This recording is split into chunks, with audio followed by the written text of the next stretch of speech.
qui a dit que l'art ne pouvait pas lui seul décrire les tragédies humaines, raconter l'exil et pleurer le bercail. Abderrahmane Abdallah, un artiste peintre soudanais qui expose en Éthiopie, a pu avec ses larmes sombres, sans prononcer le moindre mot, mais plutôt avec quelques coups de pinceau, transmettre ses émotions du moment.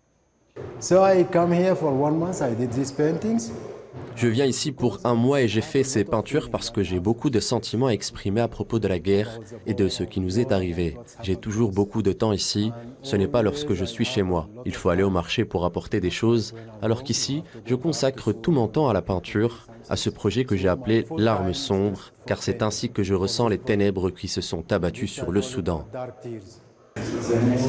Dans le cadre de sa réflexion sur le conflit au Soudan, Abderrahmane Abdallah explique que son art vise à exprimer ce qui se passe au pays et à aider le monde à comprendre à quel point une guerre est préjudiciable aux peuples qui la subissent ou qui la font, mais aussi à leur culture et à leur histoire. Mes peintures expriment ce qui se passe au Soudan, mais c'est aussi une aide. Lorsque vous les regardez, cela vous aide à comprendre ce qui se passe dans l'esprit humain, les images humaines, l'anatomie humaine. Certaines peintures sont déformées, beaucoup de déformations de la ville, beaucoup de déformations des visages humains, des formes humaines.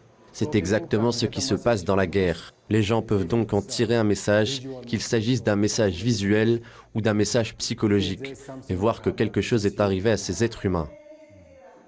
C'est donc une histoire de message à passer, un message de paix à diffuser à travers ces tableaux, un langage que le fracas de la guerre au Soudan rend actuellement inaudible.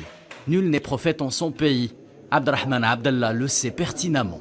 Le message principal est de mettre fin à la guerre parce qu'elle n'est pas bonne, qu'elle est mortelle, qu'elle porte atteinte à la culture et à l'histoire. En outre, il documente cette situation, documenter ce qui se passe au Soudan.